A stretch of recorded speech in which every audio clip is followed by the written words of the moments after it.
C'est dans 15 ans, c'est demain. Donc en tout cas, je ne peux pas dire à quoi ça va ressembler, mais par contre, je peux dire à quoi on devrait travailler aujourd'hui pour que ça ressemble à quelque chose de plutôt acceptable. Et c'est la raison pour laquelle je m'engage dans la redirection écologique. Je suis Alexandre Monin, je suis enseignant-chercheur, cofondateur du courant de la redirection écologique. Je m'occupe actuellement de plusieurs projets de recherche dans ce domaine. Et voilà, ça fait quelques années maintenant que je travaille sur ces questions. Oui, bien sûr. Alors, la redirection écologique, c'est un courant qui existe maintenant depuis à peu près une dizaine d'années, qui est un cadre en fait qui vise à réencastrer nos institutions, nos organisations, nos manières de faire, nos technologies à l'intérieur des limites planétaires. Par rapport à d'autres approches antérieures, la redirection écologique va se poser des questions supplémentaires peut-être, pas uniquement la question du verdissement de l'existant, produire autrement, consommer autrement, avoir d'autres modes de vie, d'autres pratiques, mais aussi de ce qu'il ne faut plus faire et à quelles conditions on doit ou on peut ne plus faire un certain nombre de choses. Parce qu'elle part du principe, c'est un axiome d'une certaine manière, que demain on ne pourra pas tout maintenir ou il ne faudra pas tout maintenir. Et donc la question qui se pose, c'est à quelles conditions on arrête un certain nombre de choses, on renonce à un certain nombre de choses. Mais évidemment, collectivement, ce n'est pas du tout une approche morale ou moralisatrice, c'est une approche éminemment politique. Donc voilà, c'est vraiment le cœur de la redirection écologique, sans faire du renoncement l'essentiel, il y a d'autres dimensions à côté, mais en réinvestissant par ailleurs cet imaginaire, ces pratiques dans leur matérialité et en faisant un axe vraiment central.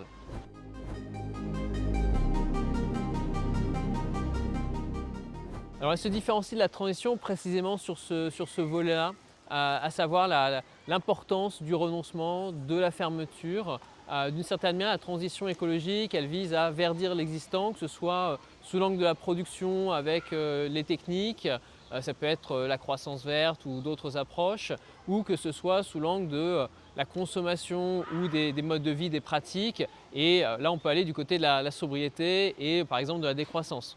Sachant que le GIEC nous dit qu'il faut associer les deux dimensions, donc ce n'est pas évident parce que c'est des cultures ou des référentiels assez opposés d'une certaine manière, mais en fait on ne peut pas faire en opposant la sobriété à l'efficacité d'un côté, la sobriété et l'efficacité de l'autre. En réalité il faut les associer, mais il faut encore ajouter une autre dimension qui est effectivement le renoncement, c'est-à-dire ne plus faire un certain nombre de choses. Donc, voilà, comment on développe une approche de ces questions de manière très concrète, qu'est-ce qu'il faut regarder, comment il faut travailler ces questions qui sont des questions par ailleurs sensibles et matérielles à la fois, c'est tout le cœur de la redirection écologique.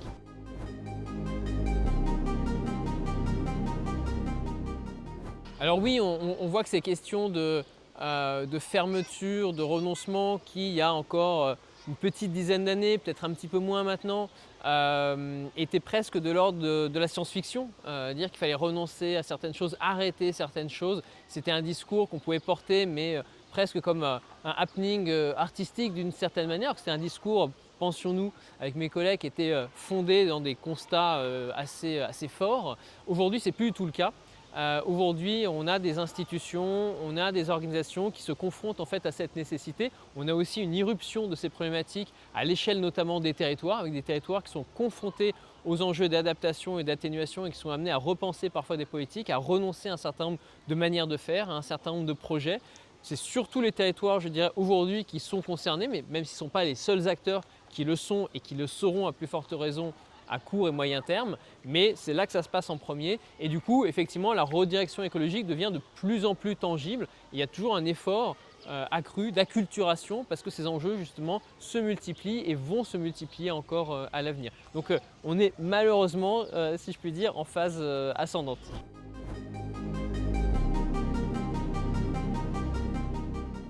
Oui, pour une ville, ce n'est pas évident, et pour un acteur politique en général et institutionnel, de porter le renoncement, la fermeture ou la redirection écologique, en disant immédiatement que moi je suis très souple sur les enjeux sémantiques. Donc si renoncement, effectivement, ce n'est pas audible à un endroit, on peut tout à fait parler de redirection écologique ou utiliser d'autres termes. C'est important aussi, les mots qu'on emploie, ça peut choquer à certains endroits, à certains moments. Pour une ville, ce n'est pas évident non plus, et pour un acteur politique en général, disais-je, parce que le renoncement peut être vu comme l'abandon, par exemple, d'une promesse, Donc ça, c'est jamais très bon. C'est plus facile aujourd'hui de communiquer sur ce qu'on fait que sur ce qu'on ne fait pas et valoriser politiquement le fait de maintenir des conditions de vie, de maintenir des conditions d'habitabilité, ce n'est pas encore dans le registre politique classique. Donc il y a tout un travail de valorisation à faire de ces démarches et c'est précisément ce qu'on essaye aussi d'accompagner. Donc regardez dans le détail comment il faut faire, parce qu'on manque aussi de savoir et de savoir-faire pour ne pas faire. On manque aussi d'une économie adaptée aux enjeux de la sobriété comme du renoncement. En général, on est perdant quand on renonce, on est perdant politiquement, on est perdant économiquement, on est perdant symboliquement, alors qu'il n'y a pas de raison que ce soit le cas finalement. Donc comment est-ce qu'on arrive à fournir ces modèles économiques, ces représentations symboliques positives du renoncement et finalement des perspectives qui tiennent la route. Et c'est tout ce travail extrêmement concret finalement de la redirection écologique qu'il faut aujourd'hui mener à la fois comme un chantier qui va se décliner sur des projets de territoire précis, mais en même temps comme un projet plus général, c'est-à-dire qu'il y a aussi des institutions, des normes, des modèles économiques, des manières de fonctionner qui beaucoup plus largement doivent aussi se transformer pour faire la place à cette dimension.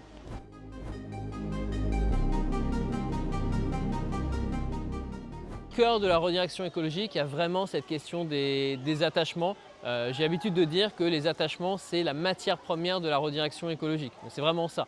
Attachement, il faut entendre ici, en fait, selon la caractérisation qu'en propose Antoine Aignan, qui est un sociologue qui a développé la sociologie des attachements aux côtés de Bruno Latour et Michel Callon, ce à quoi on tient, ce qui nous tient. Donc ça va au-delà notamment des besoins, et les débats sur les besoins sont assez complexes par ailleurs, hein, besoins naturels versus besoins artificiels, mais tout ne rentre pas forcément dans ces cases-là. On valorise d'abord le naturel au détriment de l'artificiel. Les personnes en fauteuil roulant, est-ce que c'est naturel ou artificiel? C'est artificiel, mais c'est très bien pour autant. Du coup, voilà, est-ce que c'est vraiment la bonne manière d'évaluer les choses? Dans les attachements, on repart finalement de, encore une fois, ce à quoi on tient, ce à quoi on reconnaît ou on accorde de la valeur. Et on peut reconnaître ou accorder de la valeur à des choses qui sont positives ou négatives. Il y a des choses éminemment négatives dans nos vies qui comptent, il faut aussi les reconnaître, mais auxquelles on est lié parfois malgré nous, parfois avec beaucoup d'ambivalence. Les attachements, vous regardez tout ça, ça peut être des conditions infrastructurelles, c'est tout un ensemble de choses. Et justement, ce qui nous tient, c'est ça, c'est ces dépendances qui ne sont jamais des dépendances purement matérielles, qui sont toujours investies symboliquement, investi affectivement. Et donc si on veut pouvoir envisager de se désattacher de quelque chose, si on veut envisager de renoncer à quelque chose, il faut comprendre qui est attaché à quoi et de quelle manière, ce qui va permettre de réintroduire des enjeux de justice sociale et de justice environnementale à la fois, puisque on va pouvoir savoir si on arrête de faire quelque chose, si on renonce à quelque chose, on va pouvoir comprendre dans la situation précise des personnes et comment elles vont être affectées par ces renoncements et où se logent peut-être des vulnérabilités existantes qu'on risque de renforcer si on agit de telle manière. Et donc ça nous permet non seulement de faire des arbitrages, mais peut-être de faire des arbitrages justes en prenant en compte la situation des personnes les plus vulnérables, celles qui le sont moins, et justement en envisageant une suite qui convienne à peu près à tout le monde, mais dans une forme de différenciation, c'est-à-dire tout le monde n'étant pas traité à la même enseigne, puisque à date, il y en a qui ont plus de privilèges que d'autres, des corps qui ne sont pas tous les mêmes, certains qui peuvent encaisser des changements, d'autres moins, etc. Donc on va vraiment regarder dans le détail pour matérialiser cette question du renoncement, au lieu d'en faire simplement, je dirais, un impératif purement moral, mais qui flotte un petit peu.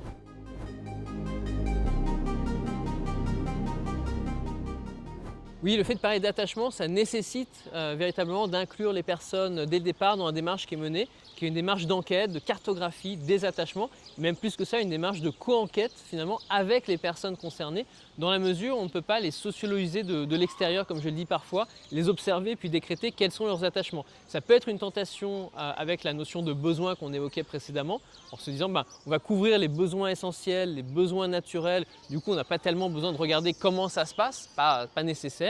Là, avec les attachements, on doit regarder qui est attaché à quoi et comment précisément, et donc on ne peut pas le faire sans les personnes concernées qui sont, je dirais, les experts et les expertes de leurs propres attachements. Ce qui ne veut pas dire qu'il n'y a pas d'opacité, on n'a pas, comme le dit Antoine Aignan, une comptabilité en direct de nos attachements. Parfois, on ne sait pas qu'on est très attaché à quelque chose, parfois on imagine qu'on est très attaché à quelque chose, et quand on perd la chose en question, ça n'est pas un drame.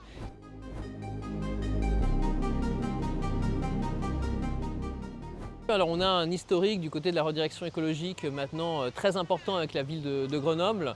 Et notamment sous l'impulsion de Xavier Perrin, qu'il faut mentionner ici, qui très tôt s'est intéressé aux travaux en matière de redirection écologique, avec qui on a collaboré à ces enjeux justement de redirection au sein de la ville, avec notamment un travail qui avait été fait sur les piscines à Grenoble et leur devenir, un protocole qui avait été mis en place pour penser le devenir des piscines et le renoncement éventuel aux piscines.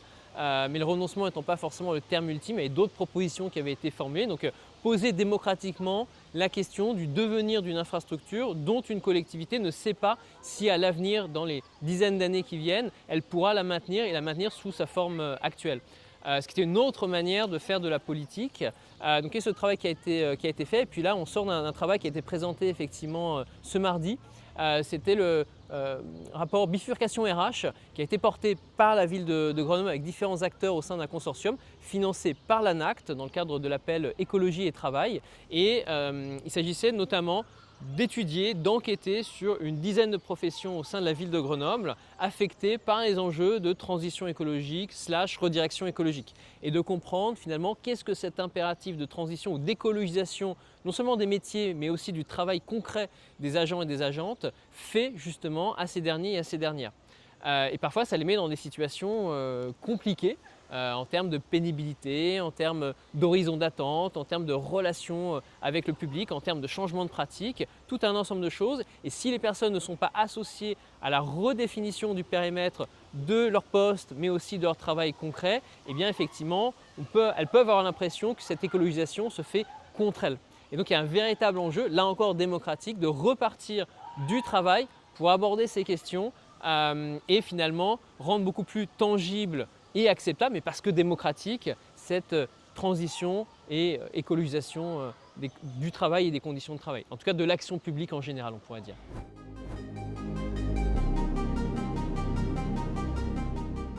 Porté notamment sur une dizaine de métiers, je l'indiquais, donc jardinier, jardinière, thermicien, thermicienne, auxiliaire de puériculture, RH, manager, enfin voilà, une dizaine de métiers. Et elle a montré qu'en fait il y avait une véritable préoccupation pour peu qu'on associait les personnes justement à la redéfinition de leur métier. Sur le métier de jardinier, on a une ancienne étudiante, Lucie von Nieuwenhuis, qui maintenant travaille au sein de la ville de Grenoble et qui a accompagné finalement la redéfinition du métier de jardinier en enquêtant sur les conditions précises de travail des jardiniers au sein de la ville. Donc elle a proposé ensuite plusieurs scénarios pour repenser le périmètre du métier en fonction de l'évolution des conditions de travail, en fonction de l'évolution des milieux, en fonction de l'évolution des besoins aussi au sein de la ville.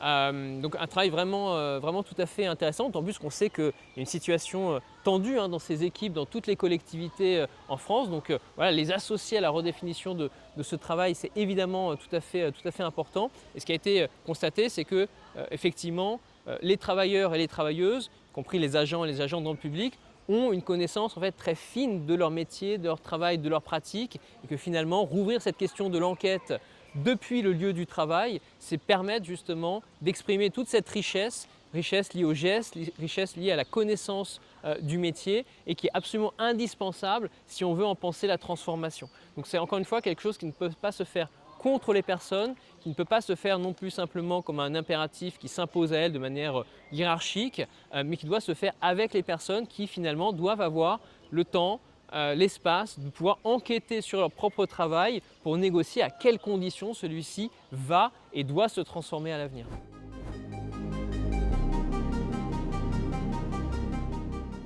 Oui, clairement, l'enquête telle qu'elle est conçue ici, c'est une enquête qui vise à transformer des situations. Donc ce n'est pas une enquête purement académique, on va observer les personnes sous un microscope comme des insectes ou voilà, c'est pas du tout ça. C'est encore une fois une enquête c'est une enquête qui vise à transformer des situations. C'est une enquête pragmatiste au sens du philosophe américain John Dewey. Et donc c'est cette enquête-là qu'on va essayer justement de porter avec les personnes pour les aider à transformer une situation problématique aujourd'hui et arriver vers une situation qui soit meilleure pour elles et pour la collectivité demain. Donc c'est vraiment dans ce sens-là que c'est pensé. Donc voilà, l'enquête et l'encapacitation ici, c'est vraiment une seule et même chose. Ce n'est pas une approche, on pourrait dire, extractiviste de l'enquête. On a des sujets, on va les observer, on va en tirer des publications et puis on s'en lave les mains ensuite.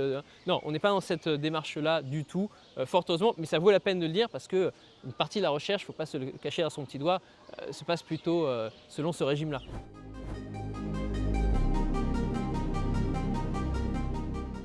Oui, il y a 16 scénarios notamment pour en faire peut-être des lanceurs d'alerte à l'avenir, c'est-à-dire élargir le périmètre de leurs responsabilités, en faire des relais pour comprendre un petit peu la situation climatique, la situation environnementale au sein d'une ville et leur permettre, s'ils détectent, ils ou elles, c'est surtout ils aujourd'hui, mais détectent un petit peu des changements, des signaux faibles ou des éléments qu'il faut faire remonter, et bien faire en sorte que ça fasse partie finalement de leur périmètre d'action. Donc ce qui évidemment pose aussi beaucoup de questions parce que on a des agents qui sont dans certaines catégories. Si on leur donne plus de responsabilités, ça veut dire aussi comment est-ce qu'on fait pour institutionnellement leur donner plus de responsabilités et qu'ils ne se retrouvent pas simplement plus exposés face à des situations où les crises vont se multiplier. Donc c'est tout cet accompagnement-là, tout ce périmètre institutionnel qu'il faut repenser. Mais pour ça, justement, ça vaut le coup de mettre les choses à plat avec les personnes concernées pour effectivement imaginer demain d'autres conditions d'exercice du métier et une autre contribution finalement de leur part au service public avec toujours cet attachement fort mais renouvelé.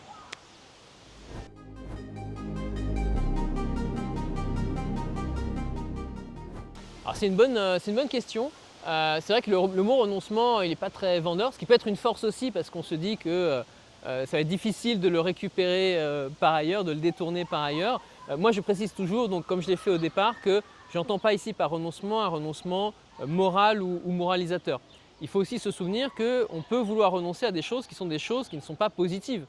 Il y a aussi des choses qui sont pesantes, qui sont négatives, auxquelles on pourrait vouloir renoncer et donc disposer d'institutions et de processus démocratiques pour ce faire, ça peut être vu comme quelque chose d'éminemment positif. Il y a des tas de gens qui ne sont pas d'accord avec le développement, je ne sais pas moi, de la 5G, des méga-bassines, tout un ensemble de choses. Donc on ne renonce pas que à des choses positives, mais malgré tout, dans tous les cas, même si c'est à des choses négatives, on peut y être attaché et parfois malgré nous. Donc la question des attachements restera, je dirais, centrale. Et puis par ailleurs, quand on déplace la focale du niveau individuel au niveau collectif, les choses ne se posent pas du tout de la même manière. Il y a un exemple que j'aime bien citer, donc pardon pour les personnes qui m'ont déjà entendu, c'est celui d'une étude qui a été menée aux États-Unis l'année dernière, donc en 2024, et cette étude concernait des étudiants et des étudiantes et leur rapport à TikTok. En apparence, on est très éloigné de nos questions, mais en fait, on va voir que c'est tout à fait central. Et quand on leur posait la question individuellement, est-ce que vous êtes prêts à renoncer à TikTok? La réponse était non, et il fallait leur donner de l'argent pour que individuellement, ils ou elles renoncent à TikTok. Parce que si on sort d'une plateforme, on est perdant. Tous nos amis, nos influenceurs préférés, etc., ils sont toujours, et nous on se retrouve tout seuls comme ça, comme des imbéciles, et donc on est perdant, c'est un mauvais deal, quoi. Par contre, si on leur pose la question, est-ce que vous êtes d'accord pour qu'on interdise TikTok, donc un renoncement collectif, eh bien, le même public, aux 2/3 cette fois-ci, est prêt à donner de l'argent pour qu'on interdise TikTok. Donc le résultat exactement inverse du précédent. Parce que dans ce cas-là, oui, on n'est pas perdant individuellement, et peut-être que ça vaut le coup de se poser la question de renoncer collectivement à TikTok. Donc là aussi, c'est intéressant parce qu'habituellement, on a un cadrage très individualiste du renoncement, qui est effectivement peut-être celui des petits gestes, de la sainteté, certain héroïsme écologique qui est très souvent mis en scène d'ailleurs, qui à mon avis est très largement inutile et contre-productif. Donc ça c'est un point, après on ne pourra pas être d'accord avec moi, mais ça me semble être un point important, pour aller justement vers un renoncement collectif pris en charge par les institutions, par une démocratie digne de ce nom, et c'est vers ça que tend, on l'espère, la redirection écologique.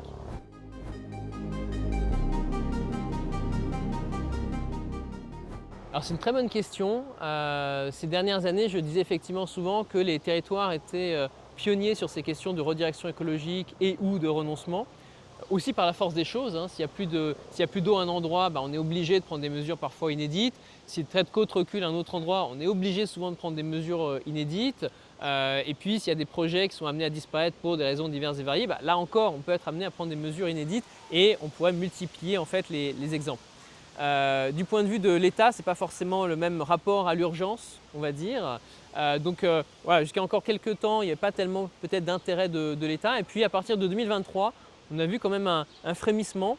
Il y a eu un rapport du Sénat sur la transition écologique dans les territoires qui mentionnait la redirection écologique et l'option du renoncement comme une option légitimes, en reprenant des cas existants, donc c'était déjà intéressant.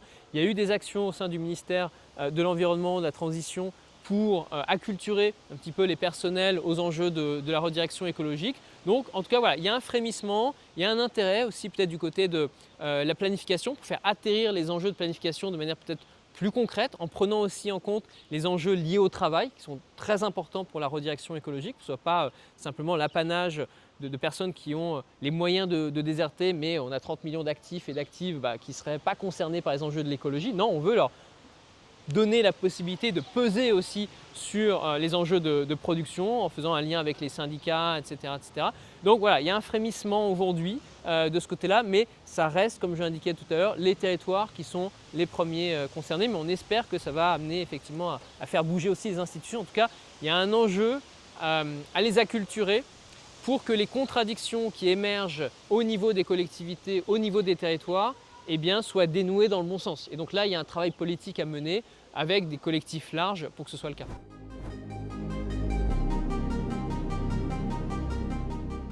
Alors, une question qui m'intéresse beaucoup, c'est une manière de répondre à votre question sur le plus urgent en matière de redirection écologique aujourd'hui, c'est la question finalement de la valeur et la question du financement du renoncement. C'est la même question pour la sobriété. D'ailleurs, on a Manon Loisel, Nicolas Riot de parties prenantes qui travaillent depuis quelques mois là-dessus. C'est des questions très proches finalement des questions liées au financement du renoncement. On a des modèles finalement où la sobriété maintenant, on comprend à peu près ce que c'est, on comprend à peu près que c'est nécessaire. Simplement, on a des modèles économiques qui sont en contradiction avec le fait d'aller dans cette direction. On sait qu'on doit y aller, mais on n'a pas les modèles économiques pour y aller. Avec le renoncement, c'est pareil. On sait parfois qu'il ne faut plus faire un certain nombre de choses, ou qu'il ne faudra plus faire un certain nombre de choses à l'avenir. Pour autant, on n'a pas forcément les modèles économiques, politiques, institutionnels, etc. pour y aller. Donc comment est-ce qu'on fait pour mettre en place ces nouveaux modèles? C'est extrêmement tangible. Le modèle, par exemple, l'eau paye l'eau. La destruction de la ressource paye finalement l'accès à la ressource, c'est un modèle existant.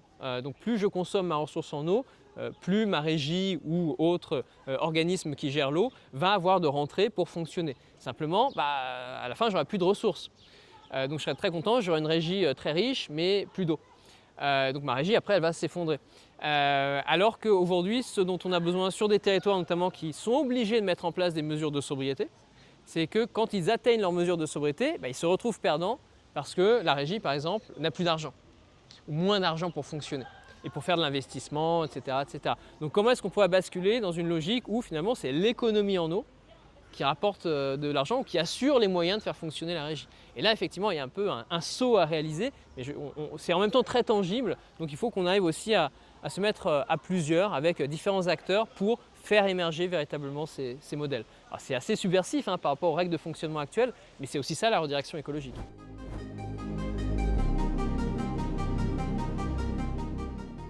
Non, ça ne suffit pas juste de faire rêver, effectivement, il ne suffit pas d'investir la dimension des imaginaires. Je vous prendrai un exemple par rapport à ça. C'était une déclaration qui a été faite par une ancienne ministre qui avait dit maintenant il faut rompre avec l'imaginaire et au-delà sans doute de la maison individuelle. Écologiquement, ça n'est plus viable. Et peut-être que c'est vrai et qu'il y a un imaginaire qu'il faut retravailler, mais ce n'est pas qu'un imaginaire. C'est-à-dire être propriétaire, à plus forte raison, d'une maison individuelle, c'est-à-dire avoir un investissement qui va augmenter dans le temps très fortement, c'est une sécurité fondamentale. Et aujourd'hui, on peut penser que, certains économistes nous le disent, les classes sociales ne se divisent pas entre niveau de revenus, mais entre possession ou détention d'un actif, et au premier rang desquels les actifs immobiliers. Donc est-ce qu'il vaut mieux être dans une classe sociale où quand on a un actif, on a plusieurs niveaux de possesseurs d'actifs, ou dans ceux qui n'ont pas d'actifs et qui sont finalement des locataires ou des SDF?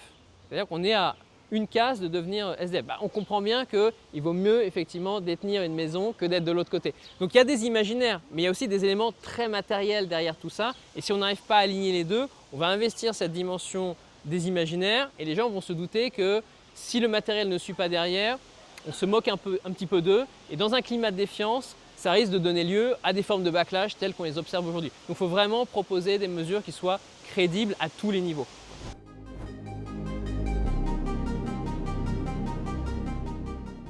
Alors il y a quelques années, j'aurais peut-être fait des prédictions au regard de l'évolution climatique, tout un ensemble de facteurs. Aujourd'hui, je suis moins tenté de le faire, surtout avec le mois de janvier qu'on a connu en 2025, où il y a eu énormément de bouleversements et on a vieilli de 20 ans peut-être en un mois. Ça me semble difficile effectivement de me projeter dans l'avenir. Je me demande où on en sera à l'issue des 5 prochaines années, donc en 2030. Mais c'est vrai que voilà, c'est dans 15 ans, c'est demain. Donc en tout cas, je ne peux pas dire à quoi ça va ressembler, mais par contre, je peux dire à quoi on devrait travailler aujourd'hui pour que ça ressemble à quelque chose de plutôt acceptable. Et c'est la raison pour laquelle je m'engage dans la redirection écologique.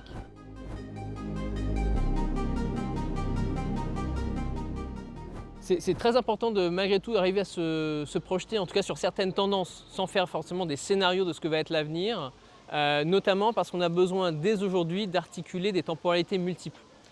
Aujourd'hui notamment, on a accès à des moyens techniques et politiques, parce que la technique elle est politique, donc ce n'est pas purement technique, qui sont de l'ordre de la soutenabilité faible. Décarboner, faire tout un tas de choses, c'est la soutenabilité faible. C'est insuffisant, mais il faut sans doute y aller à court et moyen terme, parce que de toute façon les alternatives fossiles existantes, elles-mêmes à la fois politiquement et techniquement, elles ne vont vraiment pas dans le bon sens.